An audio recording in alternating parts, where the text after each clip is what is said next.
मुझे मेरे देश की जनता में, मेरे हिंदुस्तानी भाइयों और बहनों ने इतना प्रेम और इतनी मोहब्बत दी है कि चाहे मैं जितना कुछ करूं तो उसके छोटे से छोटे हिस्से का बदला नहीं हो सकता। सच तो यह है कि प्रेम इतनी कीमती चीज़ है जिसके बदले कुछ देना मुमकिन नहीं। इस दुनिया में बहुत से लोग हुए जिनको अच्छा समझकर, बड़ा मानकर उनका आदर किया गया, पूजा गया, लेकिन भारत के लोगों ने छोटे और बड़े, अमीर और गरीब, सब तबकों के बहनों और भाइयों ने मुझे इतना ज़्यादा प्यार किया कि जिसका बयान करना मेरे लिए मुश्किल है और जिससे मैं दब गया। मैं आशा करता हूँ कि मैं अपने जीवन के बाकी वर्षों में अपने देशवासियों की सेवा करता रहूँ और उनके प्रेम के योग्य हूँ। बेशुमार दोस्तों और साथियों के मेरे ऊपर और भी ज़्यादा एहसानात। हम बड़े बड़े कामों में एक दूसरे के साथ रहे, करीब रहे, उन्हें मिलजुल करके किया। यह तो होता ही है कि जब बड़े काम किए जाते हैं उनमें सफलता भी होती है, नाकामयाबी भी होती है, मगर हम सब शरीक रहे सफलता की खुशी में और नाकामयाबी के दुख में। मैं चाहता हूँ और मन से चाहता हूँ कि मेरे मरने के बाद कोई धार्मिक रस्में न अदा की जाएं।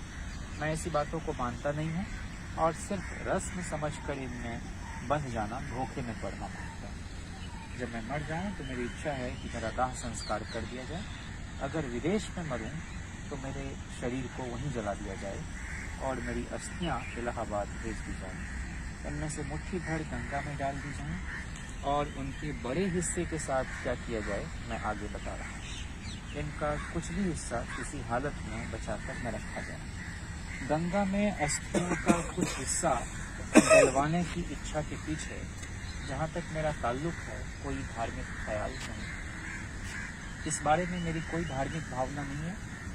मुझे बचपन से गंगा और यमुना से लगाव रहा है और जैसे जैसे मैं बड़ा हुआ यह लगाव बढ़ता रहा। मैंने मौसमों के बदलने के साथ इसके बदलते हुए रंग और रूप को देखा है और कई बार मुझे याद आई उस इतिहास की, उन परंपराओं की, पौराणिक गाथाओं की, उन गीतों और कहानियों की जो कि कई युगों से उनके साथ जुड़ गई हैं और उनके बहते हुए पानी में घुल मिल गई। गंगा तो विशेषकर भारत की नदी है, जनता की प्रिय है और जिससे लिपटी हुई हैं भारत की जातीय स्मृतियाँ, उसकी आशाएं, उसके भय, उसके विजय गान, उसकी विजय और पराजय। गंगा तो भारत की प्राचीन सभ्यता की प्रतीक रही है, निशानदेही है, सदा बदलती, सदा बहती, फिर वही गंगा की गंगा। वह मुझे याद दिलाती है हिमालय की बर्फ से ढकी चोटियों की और गहरी घाटियों की, जिनसे मुझे मोहब्बत रही है, और उनके नीचे के उपजाऊ और दूर दूर तक फैले मैदान जहाँ काम करते मेरी जिंदगी गुजरी थी।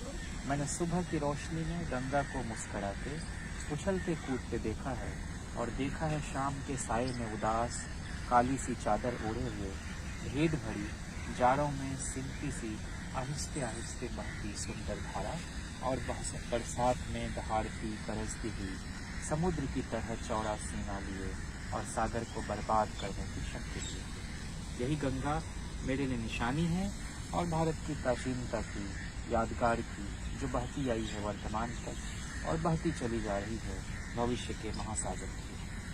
भले ही मैंने पुरानी परंपराओं, रीति और रस्मों को छोड़ दिया हो और मैं चाहता भी हूँ कि हिंदुस्तान इन सब जंजीरों में को तोड़ दे जिनमें वह जकड़ा है, जो उसको आगे बढ़ने से रोकती है और जो देश में रहने वालों में फूट डालती है, जो बेशुमार लोगों को दबाए रखती है और जो शरीर और आत्मा के विकास को रोकती है।